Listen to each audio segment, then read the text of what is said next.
বন্ধুরা, আজ আমি তোমাদের আমার পিছনে যে ড্রাম ট্রাক দেখছো, এই গাড়ির ইঞ্জিনের যত কাজ আছে সবকিছু তোমাদেরকে দেখিয়ে দিব হাত ধরে ধরে। বিশ্বাস করো, আমি সবকিছু এ টু জেড তোমাদেরকে শিখাবো। ইঞ্জিনের কোন পার্টসের নাম কি, কোনটা কি কাজ করে, সবকিছু তোমাদেরকে শিখিয়ে দিব। আজ এই ভিডিওর মাধ্যমে শিখতে পারবে যে এই গাড়িটার যত কিছু আছে, ইঞ্জিন সেকশনে যা আছে সবকিছু তোমাদেরকে দেখিয়ে দিব নতুন অবস্থায়। তোমরা যদি কেউ গাড়ি চালাতে চাও, অনায়াসে গাড়ি চালাতে পারবে এই ভিডিওটা দেখলে। ভিডিওটা শেষ পর্যন্ত দেখো শিখতে হলে। এই গাড়িটার কথাই তোমাদের বলেছি এতক্ষণ, এক নজর দেখে নেই এই গাড়ির সম্পূর্ণ রূপ। এই গাড়িটার সম্পূর্ণ কিছু তোমাদের দেখাবো, এটাই বলেছিলাম, আর সত্যিই দেখাবো। ভিডিওটা শেষ পর্যন্ত দেখবে। আমি শুভকান আছি তোমাদের সাথে বরাবরের মতো।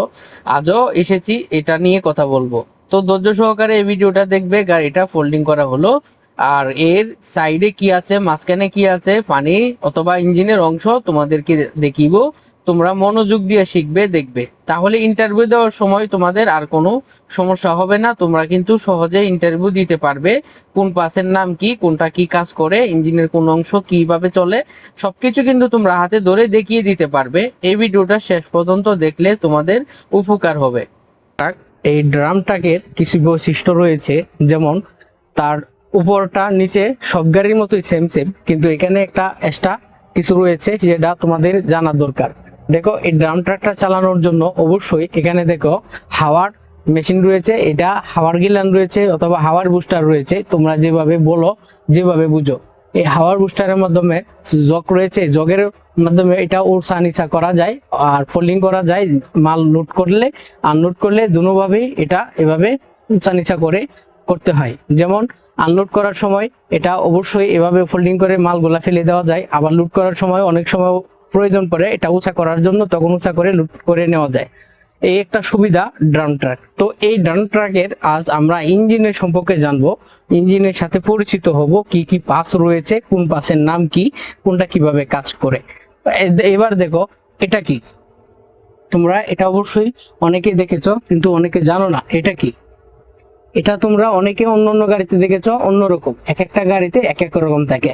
এটার ভিতরে স্টিয়ারিং পাওয়ার অয়েল ডালতে হয়। এটা স্টিয়ারিং এর পাওয়ার, যে কারণে এখানে স্টিয়ারিং এ এখানে তেল দিলে স্টিয়ারিং ফ্রি থাকে, স্টিয়ারিং পাওয়ার। তো এখানে এটাকে আমরা অন্য অন্য ভাষায় বলি, এটা কিন্তু স্টিয়ারিং পাওয়ারের সাথে সাথে সেম একই রকম দেখতে থাকে। আবার এই যে হাওয়ার জগ রয়েছে, এটারও কাজ করে, এটারও কাজ করে এই জগ উঁচা নিচা করার জন্য। তো এটা আমরা জানলাম। দেখো, এখানে রয়েছে এটা কি, এটা ডাইনামা, এটা আমরা বলবো ডাইনামা। তো ডাইনামার নিচে কি রয়েছে, এসি পাম্প। এটা এই যে এই জিনিসটা রয়েছে মোটরটা, এটা এসি পাম্প, এটাকে আমরা যদি চিনি এসি পাম্প। তো এটা কি রয়েছে, এটা কি, এটা রেড ওয়াটারের, এটাকে আমরা হুইস পাইপ বলি, অনেকে বলি ওয়াটার জ্যাকেট। এটা ওয়াটার জ্যাকেট, এটা রেড ওয়াটার থেকে পানি সরবরাহ করে। তো এখানে আমরা এটাই শেষ করব না, আরো দেখব। তোমরা কিন্তু ভিডিওটা শেষ পর্যন্ত দেখবে, না দেখলে তোমরা কিছুই বুঝতে পারবে না। দেখো, এই পাশে যাই, যদি তোমাদেরকে দেখাই আমি, এখানে কিছু কাজ রয়েছে, এটা তোমাদেরকে দেখাবো। এখানে আমরা এটা দেখবো যে হর্ন, এটা টিপ দিলে হর্ন বাজে, আমরা জানি। এটা ইঞ্জিনে গ্লাস পরিষ্কার করার জন্য কুলিং, যে কুলিং ইয়া থাকে, ওয়াটার থাকে, অর্থাৎ ফানি আমরা বুঝি, ফানি থাকে, কিলিং পানি, এটা কিলিং পানি এখানে বলে। আর এটা দেখো এসি ফিল্টার, এটা এসি ফিল্টার, এটা এসি, এদিক দিয়ে দেখো ময়লা হয়েছে, এটা পরিষ্কার করা লাগে কিছুদিন পর পর। এটা হলো ব্রেক বুস্টার, অর্থাৎ ক্লাস হাওয়া, ক্লাস ব্রেক দুটোই হাওয়ার মাধ্যমে হয়। হাওয়া ক্লাস এটা এভাবে কাজ করে, হাওয়া অতিরিক্ত হলে বের হয়ে যায়। তো এটা আমরা এভাবে শিখলাম। আর এটা তো অবশ্যই তোমরা জানো গ্লাস হুইপারের মোটর, যেটা গ্লাস সুইচ দিলে হুইপারটা চলে, এটার মোটর এটা। তো এদিকে আর কাজ নাই। তো এখানে ইলেকট্রিক কিছু কাজ রয়েছে। এখানে দেখো দেখা যাচ্ছে এখানে পানি দেওয়া নিষেধ, খরচ দেওয়া নিষেধ করে দেওয়া হয়েছে। ইলেকট্রিক কিছু ফিউজ রয়েছে। তো এখানে তেমন আর কিছু নাই। তো ওইদিকে চলে যাই আমরা। এখানে আসলাম, এখানে এসে দেখলাম যে এখানে বিশেষ কিছু গুরুত্বপূর্ণ জিনিস তোমাদেরকে আজ আমি দেখাবো। তোমরা ভিডিওটা দেখবে, অবশ্যই শিখতে পারবে। এই জিনিসটার নাম কি ভাই, এই যে এই পাইপটা রয়েছে, এই জিনিসটার নাম কি? এটা তো এয়ার ফিল্টার, আমরা জানি। এটা নিচে পুরোটাই এয়ার ফিল্টারের ভিতরে ফিল্টার আছে। তো এই জিনিসটা এয়ার ফিল্টারের পাইপ আমরা বুঝলাম। তো এটা যে একটা দেখা যাচ্ছে ইয়ার মতন, এই যে সেলো মেশিনের পাম্পের মতন দেখা যাচ্ছে, এটা আসলে কি? এটার নাম হলো, এটার নাম যেহেতু বলে দিতে চাইছিলাম আপনাদের জন্য রইলো, আমি কি বলে দিব? আপনারা কমেন্ট বক্সে লিখবেন। এটা টার্বো চার্জার, এটার নাম টার্বো চার্জার। আমাদের ইঞ্জিনের ভাষায় আমরা বুঝি এটার নাম টার্বো চার্জার। এই টার্বো চার্জারের কাজ কি? ইঞ্জিনকে চার্জ করে না, ইঞ্জিনের ব্যাটারিকে চার্জ করে না। তাহলে টার্বো চার্জার নাম দিল কেন? এটা ইঞ্জিনের বাতাস দ্রুত গতিতে ইঞ্জিনের ভিতরে প্রবেশ করায়, দূষিত বাতাস দ্রুত গতিতে সাইলেন্সারের মাধ্যমে বের করে দেয়, যার নাম টার্বো চার্জার। এটার নাম টার্বো চার্জার। এই টার্বো চার্জারের কাজ হলো ইঞ্জিনকে আরো সুরক্ষিত দেওয়া, আরো শক্তিশালী করা, বেশি জোরে বাতাস ইঞ্জিনে প্রবেশ করানো, দূষিত বাতাস বের করে দেওয়া সাইলেন্সারের মাধ্যমে। তো এই টার্বো চার্জার আমরা অবশ্যই চিনতে পারছি। এটা যদি খারাপ হয়ে যায়, ইঞ্জিন ভাগবে না, লোড নিবে, কালো ধোঁয়া মারবে, গাড়ি আগে যাবে না, ইঞ্জিন বারবার হয়ে যাবে।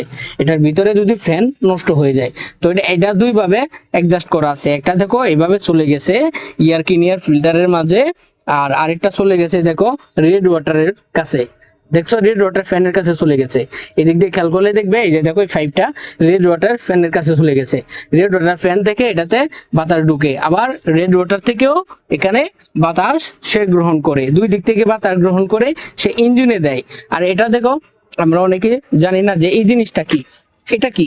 এটাই যে ইঞ্জিন এক্সস্ট ব্রেক নামে আমরা চিনি, অর্থাৎ ফুশিং ব্রেক নামে চিনি, যেটা ইঞ্জিনকে ব্রেক করে, ইঞ্জিনের মাধ্যমে ব্রেক হয়। এটাই কিন্তু এই কাজটা করে। এটা কি করে? এখানে ব্লক করে দেয়, চাবির সুইচের মতন, পানির কলের মতন এটা বন্ধ হয়ে যায়, যার কারণে ইঞ্জিন শ্বাস নিতে পারে না, ফেলতে পারে না। আর এই কারণেই ইঞ্জিন অটোমেটিক কি করে?